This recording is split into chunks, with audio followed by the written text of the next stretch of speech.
Hello again, everyone. It is Thursday, June the 21st, 2018. It's about 5:15 in the afternoon, and I have made it out here to beautiful Athens, Georgia. I am at a campground called Pine Lake Campground. They call it that, of course, because of these nice little lakes, a couple of them, out here in the middle of their campground. Now, I'm paying about $35 a night to be here, but that's really not a bad price when considering how close to Athens this is, and the normal price is $45 a night. The reason why they're giving me a little bit of a discount is because I am only hooked up to the electricity and I am not hooked up to the water at all. I'm going to come out here and use the water probably to fill up my coffee pot, get some dishwater, that kind of thing. But as far as showers, I'm going to be using their pretty little bathhouse. Another wonderful thing about this little campground is that it is on privately owned land, and so it is not required for you to have a fishing license to go out here and fish in this nice little lake. So I'm going to take my $16 little Walmart doohickey here, along with a few synthetic lures, and of course the old standby night crawler, and go walk around these lakes, do some casting, and hopefully catch myself some dinner. It would be funny if I ended up catching more fish out of this tiny little lake than I did in the ocean just yesterday. Now, as far as Athfest goes, the big music festival I'm going to be working at in Athens, Georgia, setup does not start until tomorrow morning, so I get to enjoy tonight out here at this beautiful campground, and this is where I'm going to be staying each night until I leave to go back to Tennessee on Monday morning. It's 8:45. I figured I better turn the camera on while it's still light enough out for you to see some things. I did it. I caught like a ton more fish out here than I did in the ocean. When it comes to freshwater fishing, I'm just more experienced and better at it. So they were tearing up the night crawlers today. I stopped only because, well, I ran completely out of night crawlers.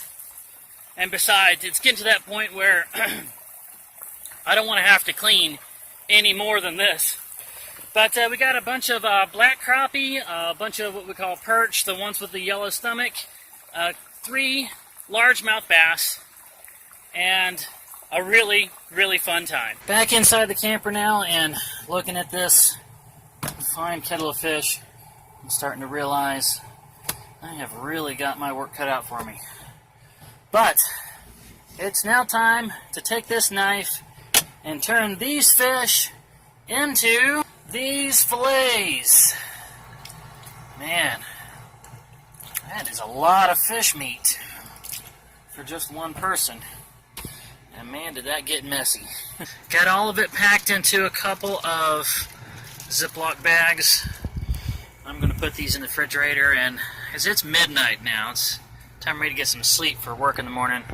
I'll put these away, take them out, and I've got some time to cook them. Well, good Friday morning, everyone. About 11:30, June 22nd, 2018.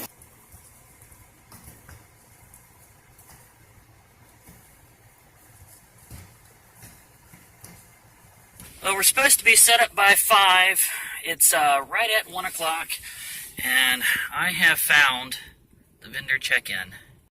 Like any college town, normally the parking situation out here is horrendous, but this year they seem to have perfected it. They've designated the vendors off this nice big parking lot and given us good clear directions on how to get there.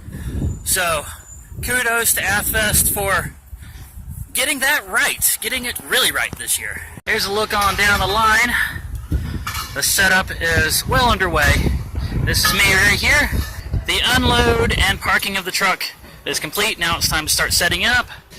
I used to have a spot right here on the corner so that people coming down this crosswalk and going down the sidewalk here could see the side of my booth, as well as the people over here seeing the front of it. So I had a sign on both sides. That year, I did extremely well. But then they figured out how much of an advantageous spot that corner was, and they raised the price on it. So now I am one spot down at the normal price, and I've got enough repeat business people coming to this area to find me, and it's still worth it. Well, it's 3:30 now, and I've been set up and ready to go for a few minutes. An hour and a half early this time, completely set up. I was thinking about doing a little walking around, but we've got enough people here. I think I'm just going to open early. Thank you to Fuzzies. One of their managers just came out and gave us this cup. And as long as this festival's going on this weekend, I can go in and get as many free refills as I want. So that was really nice of them to do that.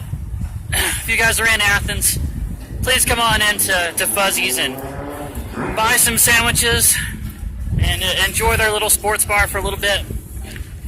Let them know I said thank you. Oh, she likes to be photographed. Oh yeah? Hope you have a great show. I do too. I wanted to show you guys this. When we reach that time of the year out here in these Georgia summers where the heat gets up over the 90s, you got to remember how your pets feel about walking on bare concrete. Just think, if you can place your hand on the concrete and you have to lift it within about 5 to 10 seconds, just how do they feel walking on it? So a lot of people around here have started using these dog booties. Where did you get these from? She got them on Amazon. She got them on Amazon. They were like 15 bucks. Really? Only 15 bucks. And it brings a lot more comfort to your pets on your day out. Got a little bit of a flash flood going on here now. Look at all that. That's rainwater. That's all rainwater coming in.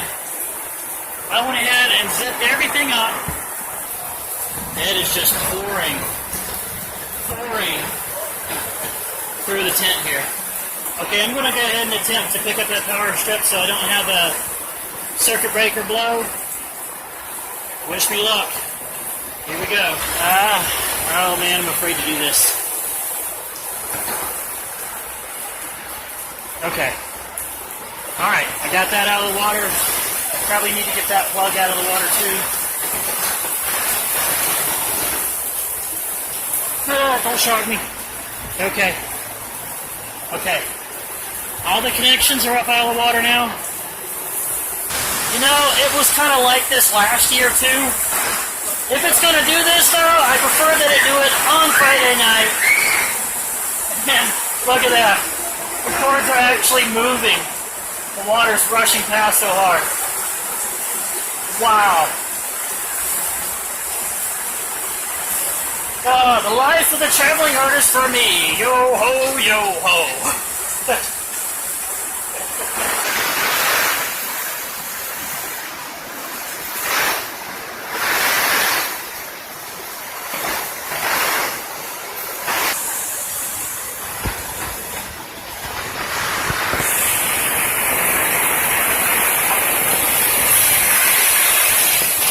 About 8:30 now, and the rain has stopped. I'm about to open back up, but first I went and got myself a burrito from Fuzzies. But something going on out here. I think you guys might like this. We got a very eccentric street preacher out here. We've had them in years past. And these aren't the type that really are trying to convert people as much as they're just trying to make people mad. So somebody will take a swing at them, and they can sue someone and get some money. The thing I can do, man, is tell them about Christ. The most loving thing I can do is tell them that Jesus Christ died. The most loving thing I can do is tell lost sinners about the Savior, about the one who died on the cross. Why is that so irritating? Why is that so confusing to you? That Christ is offering you life. You know why, man? You're ashamed of the gospel. You're ashamed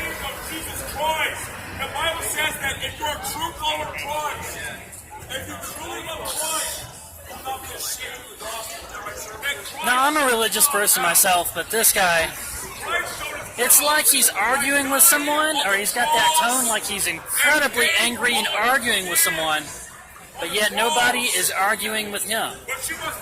It's like he's having an argument with an invisible person. Well, good Saturday morning, everyone. June the 23rd, 2018. Well, look at this.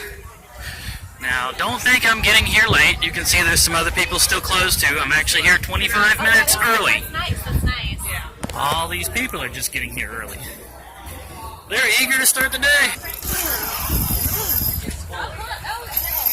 Well, it looks like I have surpassed the 11-minute mark already, and Saturday is just starting, so I'm going to go ahead and bring this one to a close and get it uploaded, because if I do the entire weekend all in one vlog, we're going to have another 25-minute video.